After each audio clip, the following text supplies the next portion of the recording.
Takulandirani ku AMTV Malawi kuchimake kwa nkhani zenizeni. Ngati nkhani imeneyo kuno kulibe, dziwani kuti nkhani imeneyo ndi yabodza. Program yapadera imene tikucheza ndi First Deputy Speaker a nyumba ya malamulo Honorable Victor Musowa MP amene angosankhidwa kumene pa udindo umenewo. Muli ndine Linda Masinga tentikhayi limodzi. Olemekezeka, congratulations. Ndathokoza kwambiri. Posankhidwa ndithu ngati First Deputy Speaker a nyumba ya malamulo. Zikomo kwambiri. Ndithu komanso tikuthokozeni kwambiri potipasa mpata umenewu kuti tikhale nanu programu ilero ticheze nanu timve ziwiri zitatu za zokhudza makamaka udindo wanu komanso inuwe. Ndithokoza kwambiri. Zikomo kwambiri. Toyamba ndimangofuna ndingomva kuti kodi Honorable Victor Musowa MP ndi ndani kwenikweni? Chidule kwambiri, nthano yanga ndi yayitali koma chidule ndinabadwira Mulanje. Kuchoka Mulanje ndinaphunzira sukulu zanga kupita ku secondary school amati Phalombe, ndakalira komweko. Tacho kumeneko ndinapita ku Blantyre, tinapita college ku Health Sciences. Kuchoka ku Health Sciences ndinachita mwapita college kwina ku South Africa. Kumene kuja tachokako malo mobwerera kuno ndachita somwa iwina wakulu ndinapita ku Canada. Ku Canada ndinakakhala pang'ono ndithu. Kumeneko ndinakamaliza ndikuphunzira ntchito zimene timaona anthu akadwala matenda m'makutu komanso anthu akachita ngozi kupezeka unonga ubongo ndi asiya kuyankhula, akulephera kuyankhula. Zimene ndakaphunzira ndi zimenezo. Ndinabwerako ndagwira ntchito mdziko muno zipatala zingapo. Mota anthu ena pano akuona dokotala wawo sakuonanso olemekezeka speaker. Ayi, akuona dokotala wawo. Ena amene anandiona chipatala cha SOS, kundiona chipatala cha ku Queens ku Blantyre, kumwayi wathu ku Adventist ku Blantyre, akuona dokotala. Ndiye chidule ndithu Victor Musowa ndameneyoyo. Chabwino. Ndithu. Ayikhala ngati tsiku lina tidzayala mphasa ndikuzamva kuti kodi nkhani poti mwati chidule tidzamve kuti kodi kutalika kwake ndikutani nkhani imene. Ayi ndizofunika kuti anthu asaziwe kuti Mulanje kuti matani. Famwina ena ali kumene koko akuvutika. Asamve nthanoyo kuti mwina izawalimbikise so iwo. Kwambiri. Ndithu. Chabwino ngati First Deputy Speaker kukudziwani nyumba ya malamulo anthu ndithu amakudziwani ngati phungu wa Mulanje Bale.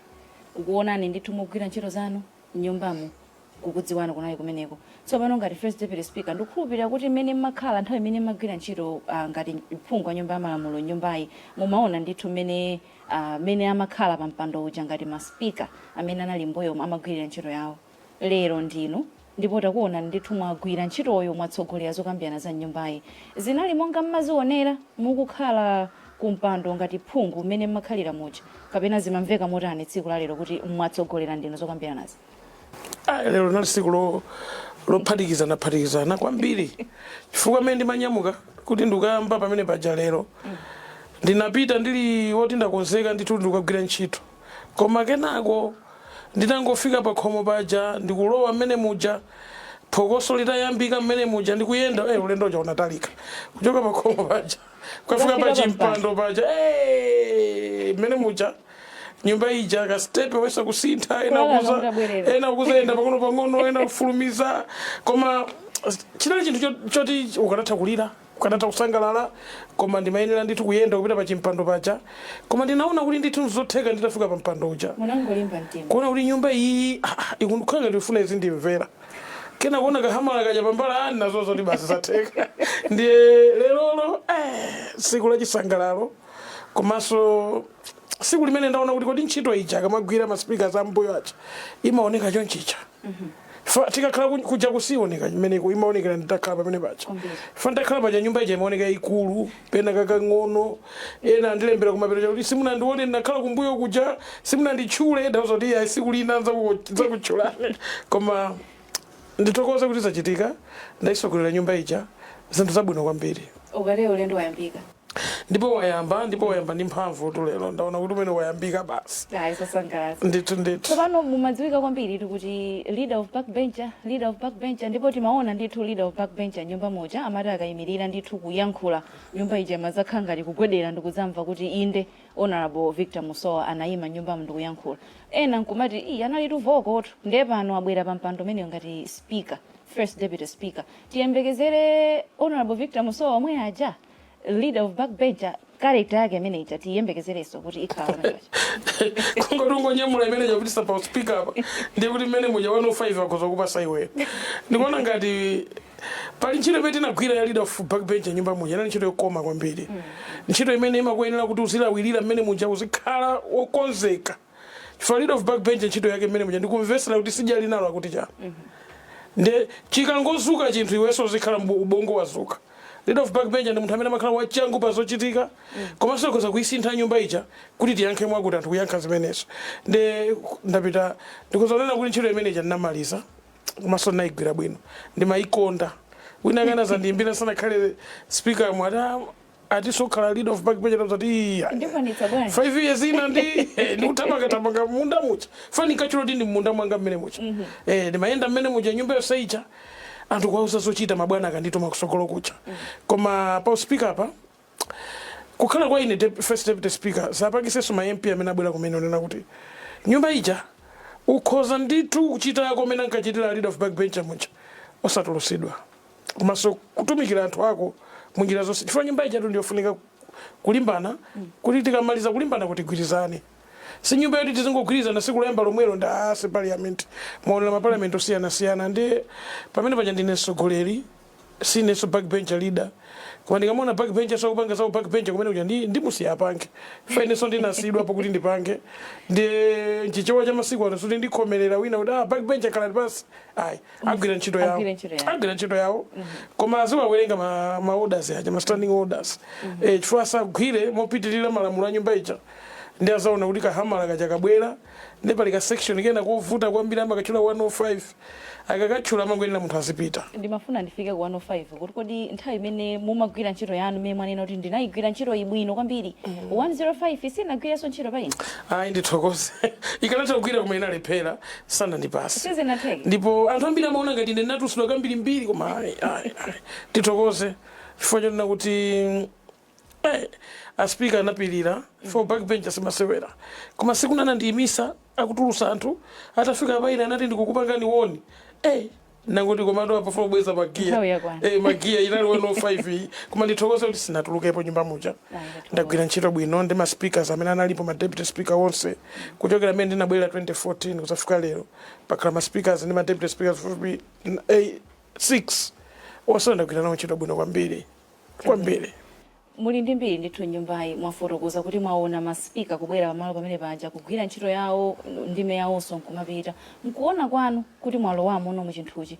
mukuona kuti munthu agwire ntchito imeneyi ngati speaker mmoti nkuyamikiridwa kapena nkunena kuti inali yabwino ntchito imeneyi achite motani zinthu zake zikhale motani choyamba aziuti ndi mtsogoleri koma sautengenso usogoleriwo kusanduka ngati iye chairman wa chipani nyumba muja muli zipani zosiyana aziwe zoti zipani zija zimabwera ndi zofuna zosiyana nyumba muja aonesese kuti anthu sakubweretsa zakuchipani kwawo kulowetsa nyumba muja nyumba ija ikhale yopanda kukangalirana za chipani koma tizikangalirana zokonza ziko nde ine ngati khala pa mpando wa nyumba ija ndi alole ma MP abwere pamaso aime alongosole zakumuzi kwawo mavuto akwawo popanda kuwalesa anthu akwawo wakufuna atawamva lero MP wina wakumzimba nonse chito ndi anthu akwawo adamwimbira kuti tifuna uyankhule lero ndipo anachita kupempha kuti ngati sayankhule lero ndikhala pa nkhondo ndi anthu akwatu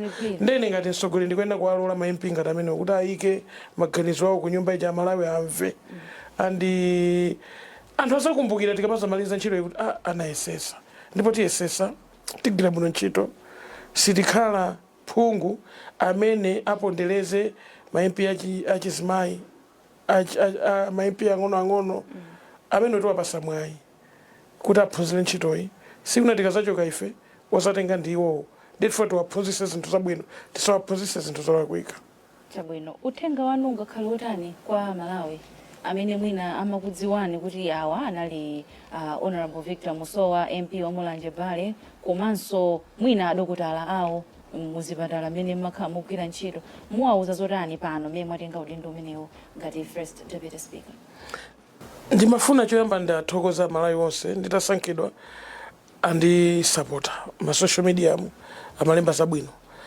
mfuna zoti ndimaziona zimene zicha moti akazilemba zimene zicha ine ndikaona nthawi zina umakhala kuti tulo zinavuta ndikawerenga zimene zicha umapezeka wagona komatu ndendo walonjezo tigwira ntchito yabwino tisapota aspika athu komanso ine ngati wachiwiri wawo ndigwira ntchito yabwino kwatumikira Malawi omwe mudusa malamulo amene athandiza Malawi sikuti ifo iti lamulo labwera parliament lizingodusa ayi tiyesesa mudusa lamulo loyenileni limene liwatumikira Malawi kuti mavuto a Malawi ngati nyumba ya malamulo tiwathandizire ndi chikhulupiriro kuti ndiyesesaso kwambiri kulimbikitsa achinyamata kwambiri ndipo ndalonjeza achinyamata kunja uko ndi mkati muno kuti ineyo ngati wachiwiri kwa speaker ndithandizana nawo asogolero sapa muzipano kunena kuti nyumba iyi mukhale kagulu ka achinyamata ma MP amene azoona zovuta za achinyamata m'Malawi muno kuti so achinyamata azipindula nayo nyumba iyi ife achinyamata ali mbali zonse kwa zimayi kwa zibambo kumene kula achinyamata sona amene wakangomba kupindula zikono litukuka nde ine ndiyesesa kwambiri ndi mphamvu zanga kugwisa ntchito udindo uwu kuti achinyamata m'parliament mu agwire ntchito kuti achinyamata kunja kuwapindule ndithu pere kupita kumapeto tingofuna timvere kodi kupatula kugwira ntchito ngati mtsogoleri kundale ndi chani china chimene mmachita kapena chimene tsiku ndi tsiku mmatha kudzuka kusangalatsa moyo wanu kapena inuyo nokha ndikuchita chomwe chisakhuza ndi ndale pali zinthu ziwiri zimene ndimazikonda choyamba ndinabadwa ndisakuziwa kusambira koma ndikupita ndapanga apply school ku Canada ku Toronto anandiuza kuti pafunika tu condition yoyamba munthu oziwa kusambira ndende ndeti panga bwanji takula kale ndende ndapita ku school ya kuphunzira kusambira ndende nayika kamira mozoka waphunzira utakula umayesesa ndende naziphunzira ndende makukonda kusambira kwambiri moti ndimakukonda ndimapita kukasambira pafupi mpaka na lero koma ndikakha kuti holiday yakoma ndifuna ndipange zinthu ndili ndi gulazi zanga ku blanta yako amayendesa zimagamiro zachikale kwambiri zakale zimene ankaendera azungu mwina pobwera muziko muno kale zimachedwa zima Land Rover zima Defender zachikale kwa basi ndeti makwera zimenezo ndeti makayenda ndetayenda Malawi muno kunyika kuja mwina ine ka 12 kakwana ndayenda kwa basi palibe boma limene sindinaponde ikanakhala gamoto limakafika kulikoma ndikanapita nayo koma ndaisi hapo kukhatabe kusalima kawiri kukwera stima kupita kulikoma ndapangapo zinthu ndi anthu amenewo ndimakonda kuyenda Malawi muno komanso mayiko yandikira nditi magamoto zachikalezi ndi mblanta ya anthu amandiziwa ndithu kuti uyo ku Land Rover uchi ndi siku lina ndichikopetu kulilongwe kuno ndi join zimene za Land Rovers mwina speaker ndizapempha tizayimika pa parliament pa Land Rover achikale osati amaona za nyuwa nakukwera anthu za koma zoti panopo palibe kukwera parliament kuno zimenezo za 1980 chakuti za 1970 chakuti tinkazi oti ma 110 zimene zichi ndi pali china chachifupi kwambiri ndi chimene timakonda zimene zicha timakoka matelera ake timanyamula matenti timagawa matenti kwa ana skulu amene akufuna kuphunzira kuchita kampu tikapeza matenti ambiri anthu amatipasa ifenso timapereka kwa anthu ena timathandiza kwambiri timapereka zipangizo timasonkha ndalama tikamayenda siku lina ndithu muzapite mukaone Cyclone Friday tinapereka katundu wochuluka kwa Malawi amene anakhuzidwa moti timakhala wokondwa kwambiri kuti mpaka nthawi imene president wa dziko lino anachula gulu la Land Rover kuti tikuthokozeni tukatachula Land Rover jamaina tusanachuleni nali gulu lomwelo koma ndi china chimene ndimachikonda kwambiri blanta ya anthu amalizoti uja wa Land Rover uja Musowa Land Rover ndine mazikonda zimezo kwambiri zinazo sinayesepo mpira sinamenyepo koma kuno ndimayesesa koma ndipapita kuvaka phokoso ku stadium koma sinditha mpira sinditheratu koma anthu amandilowesa ndimakhala 5 minutes mbwalo ndikapanga phokoso amanditulusa ndimangopita ukasangalala nawo koma ziwirisi ndi zimene ndimazikonda ndi mtima wanga wonse itathokoza kwambiri kuti mwatigayirako mbali ina ya moyo wanu imene muyasira maidziwo ndathokoza komanso tikuthokozeni potipasa mpata kuti ticheze nanu tsiku la lero timvepo ziwiri zitatu tadziwa kuti Honorable Victor Musowa ndi andani komanso iwo amatani komanso akonza zotani chitsogolo mmene atenga udindo umenewo ndikuthokozeni kwambiri ino TV ya parliament tiyeni tipereke mpata kuti anthu ambiri azowe parliament ndi chani fanthu angotona tasonkhana kuno ena sazi kuti timazatani kuno koma chifukwa cha inu mukayendera anthu kumiziku kukaonesa kwambiri zinthu zimene timapanga kuno anthu mwina asamba kutikhulupirira kuti komatu anthuwa ndasogoleri amene amapita kukapanga malamulo okonzera dziko lathu kuti likhale pabwino. Ndi ndikuthokozeni kwambiri chifukwa cha kuyankhula ndi ineyo. Zikomo kwambiri. Zikomo. Tikufuneni zabwino zonse. Ndathokoza. Pa ntchito yanu. Zikomo kwambiri. Pameneponso mpamira tsirizira kucheza kwathu ndiye First Deputy Speaker a Nyumba ya Malamulo kuno ku Malawi, Honorable Victor Musowa MP, amene angosankhidwa kumene. Kufikira tsiku lina amene tidzakhalenso ndi mlendo wina mu program imeneyi. Khalani pomwepo, pitirizani kuonera program athu otsatira. Munali ndi ine Linda Masinga.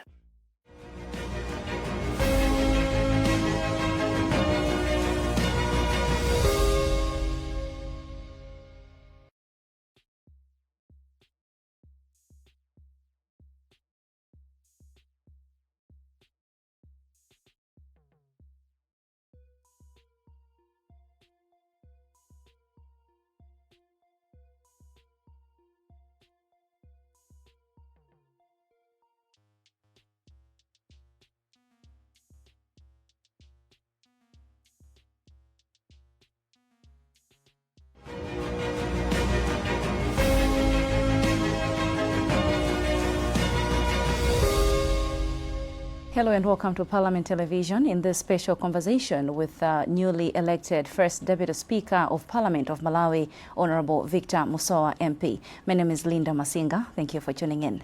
Honorable, congratulations on your election. Thank you. As the First Deputy Speaker. Thank you very much. Thank you, and it is such an honor for us to have you in this conversation today. The pleasure is mine. Thank you. Thank you. But before we get into anything, may we please know who is Honorable Victor Musowa MP?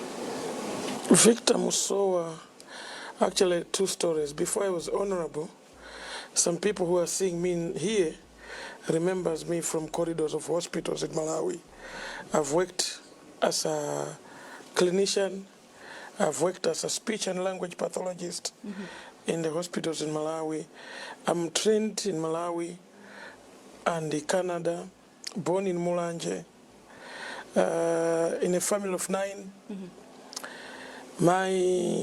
Raised up by my mom, humble beginnings, really humble. When my dad passed on, it was actually a big struggle for my mom, who was never educated. May her soul continue to rest in peace, to raise a big family. And she ended up sending all of us to school. I think in those days when agriculture was agriculture, people could harvest and sell and send their kids to school. So that's my story. I studied at the College of Health Sciences, ended up into Cape Town. By God's grace, I moved to Canada. I stayed in Canada for a few years, went to the University of York and the Georgian College, and my last qualification is a diploma, a postgraduate diploma in speech and language pathology, communicative disorders. So I majored in testing people's hearing and in checking out their speech and language after the brain has been affected by any condition. So people that see me, a lot of them that know me in Long and Blantyre, in the corridors of hospitals like SOS Hospital, the hospital, Queen's Hospital, my Wat Hospital, the Adventist Hospital, they know me as their clinician, as so wow. I have that label too, but actually I'm a member of parliament for Mulanje Bale constituency, south of the Boma, bordering Mozambique on the left, and Cholo, Tujila River on the right. So it is on a stretch, on a strip that runs from Sikawanjala, passing Mbiza and Chinyama. That's actually my constituency. On the contrary side, to Mozambique side, there's a famous Nantombozi trading center where all the millionaires in my constituency come from. So I am actually a son of Mulanje, raised in Mulanje, went to Palombe Secondary School. After being selected, I was the only one selected that year. I can't remember when that was. Wow. But I went to Palombe Secondary School, came out of there with a good MSc. By then, I went to sit for these entrance examinations for the university, but they were taking too long to come out. You used to get interviews, and then a couple of months later, they would say, these have been selected to go to university. The rest try next year. So you'd try the other year. I didn't want to wait that long. I went to college and escaped Malawi, and I went further with my studies. That's it about me. Quite an inspiring story you have, right? Thank you. Thank you. Good for another day's conversation where we can dig deeper into it to really understand the journey to where we are today. But as you said, by God's grace, here you are, honorable. Honorable. Yeah, it has always been. I think my life has been a dream. I would say a dream well lived. And it was also a dream to hold this position that you're holding. Exactly. Like the day I was walking back to Parliament after the current election, I had no dream. Seriously, no dreams at all. I was actually coming here to say, maybe if it pleases the president, might put me in cabinet, maybe. But then someone in the party called me to say, you're going to be the leader of the backbench. I said, oh, no, not again. Because people in Parliament knows Victor Musowa as a leader of the backbench. Leader of the backbencher. But here I am. The same dream. Actually knew I was to contest when elections were only 2 days. That's when you knew? Yeah, the speakership elections were only 2 days. All the people that were campaigning, I was not one of them. Actually, people came to campaign me to vote for them on this position. Now, I believe when you were sitting on those benches, the leader of backbencher, you were observing everything else that was happening there when the speaker was presiding over the proceedings of the House. And you've been elected the first deputy speaker. Today, we just saw you in action, presiding over your first after election. Did it go as you anticipated, as you thought, as you hoped for? I seriously cannot judge it. It was actually, it was when I was working there, I had two feelings. I was so excited. You know, this house, I've made friends. And I was so excited when the noise started to come. I was almost breaking into tears, but I had to control myself to end up walking all that from that door to the seat. Immediately I sat on that seat, the reality started to sink in. Because the house was waiting for me to start the prayer. And there you were. And I started the prayer, and I found the house was following me, so I was so excited. I would say the first day has been the most exciting one. I can bet lunch for that sitting. If they say, skip your lunch, go back there, I would go back right away. Really? I feel so excited after coming out of there. At half break, I came stretched around of excitement. You relaxed. This week has been an exciting week. Today, I think the excitement has gone to the climax. And you know what? I want to dedicate today to those leaders that have been in Parliament, the former speakers, and their inspirations. I've seen them. I've seen speakers on that seat. I've seen all my former speakers, deputy speakers. Today, being one of those presiding officers was an experience. It must be a great one, actually. Now, we go back to you, Honorable Victor Musowa, leader of the backbencher. People will remember you as one vocal member of Parliament, one vocal leader of the backbencher. Now you have taken the chair as the first deputy speaker. Should people expect a vocal chair as well? Being vocal, I think I was a leader of backbencher briefly for a year in government. Okay. I was not that vocal. The experience in government and opposition is different. All right. Actually, my experience in opposition, I had to put on a military attire because opposition is opposition. You need to give checks and balances to the government. I had my own proverb there. I used to say, I don't want the government to receive their money on a silver platter, to receive their salaries on a silver platter. So I gave them a good dosage as a leader of backbench in the opposition. Seated as a presiding officer, I think it's a challenge to the honorable members. They have to surpass where I was. And they must be assured to say, even if they go to a level more than I did, they will not be sent out. I like the energy. You know, I love debate. I love to see people challenging the chair. I know the chair has authority. I have authority over them. But they have to be able to challenge me with facts, though, not reflecting on me. Because I never reflected on the speaker. Even the former speakers can attest to this. One funny part, people thought I've been sent out of that house. I've never. I tried to follow the rules. 105 never worked on you? Never on me. Wow. At one time I was warned. I knew it was almost close, but I've never been taken out of that house. I want to thank the leadership of the former speakers. But I always follow the standing orders. That house has rules. It has rules. And you follow those rules, you survive. The speaker rises, you sit right away. You don't have to fight the speaker. You can fight in principle, not fight for the sake of fighting. Impressive. In your view, what should define a successful term for the first Deputy Speaker? Quite few things, but one that lingers in me is the formation of the Youth Caucus of Parliament. A lot of young people in Parliament now. A lot of young people. I came here in 2014 when I was young. I'm growing here.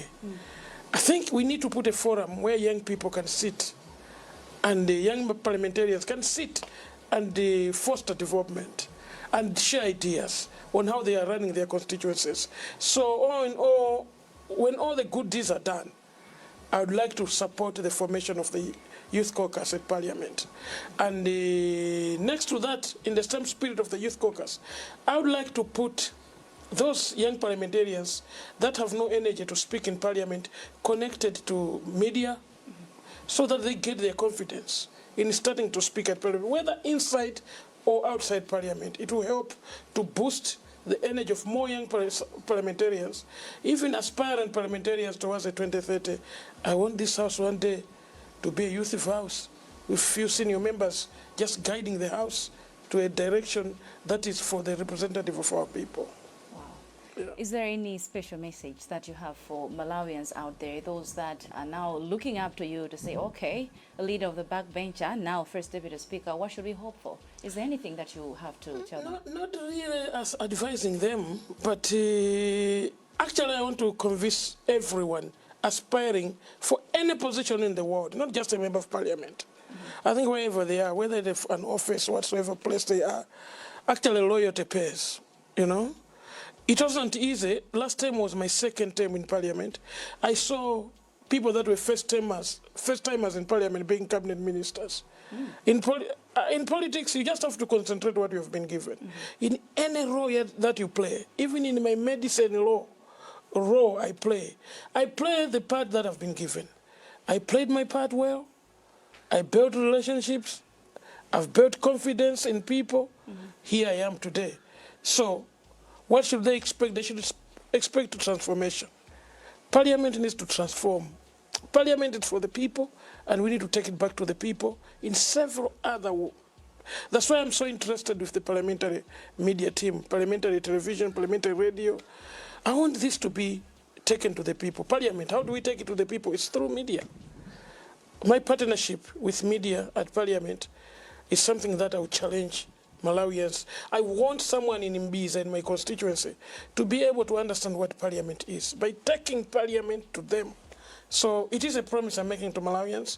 If young people there are looking at me, I want young people to understand what Parliament is. Because this is where we create their jobs. This is where we create their futures. This is where we create hope for all Malawians. So I want to be part of that hope creation. Well, as we wrap up, just outside politics, I don't want us to confine our conversation inside your office, your role as speaker in politics. Outside politics, you are a person as well. What keeps you grounded? What keeps you inspired? Several things. I used to be a good swimmer, very good swimmer, because actually when I was in Cape Town, one of the preconditions for me to travel to Canada, I had to prove I was a swimmer. So I seriously had to take swimming lessons in Cape Town so vigorously. You swim? I ended up being one of the best swimmers, a floater for that matter. Wow. I used to float, so I do swimming a lot. I would go just for a swim and relax. On the contrary, I have what we call a lifestyle of camping and adventuring. I have a group of young, older people, more in Blantyre. We own this big old Land Rover. Like I have a 1984 Defender Land Rover. It's a petrol one. A diesel one is a 1976 Land Rover. So we do adventure, not just Malawi. We've camped South Rukuru. We've camped in Zambezi. We've camped in a lot of other places. So we travel. We can travel for 2 weeks I don't know if this job will still allow me to do that. But it's crazy. You can start off from here and camp in Imponera. It's just excitement that comes with camping, adventuring, charity. We donate a lot of things. During this last Cyclone Friday, I was not in Malawi. I had to come back for us to drive those big Land Rovers, old Land Rovers, to places where military could not get. They are unfashionable vehicles, but they're starting to be fashionable. And I would like to, now I'll be settled in Lilongwe more because of this position. I would like to revamp the Lilongwe chapter of the Adventure Club. And one of these days you're going to see us parking our Land Rovers, maybe at Area 18. Maybe if Parliament allows, we'll park them outside Parliament Friday afternoon where people can come and admire us and enjoy camping, enjoy fun. In that grouping, we sell tents. We donate tents to young students that wants to go into camping. So I am a camper. Take me camping, you'll not see this necktie, you'll not see this jacket. You see me with my fishing rod, fishing in Ruo River, in Tujila River. I've fished in Shire, Lake Malawi, and I enjoy that. Quite impressive. Thank you. Thank you so much, Honorable First Deputy Speaker, for affording us this chance to have a conversation with you, to get some insights, maybe your vision and hope as you take on your leadership role as First Deputy Speaker of Parliament. Thank you very much. And we hope this is just the beginning of the many conversations. Please, I would be happy. Welcome to my office, and I appreciate you coming, and let's work together. Thank you so much. Malawians out there wants to know what Parliament is, and I cannot just do it myself. Let's do it together. It should be a partnership for long lasting. Thank you. Thank you.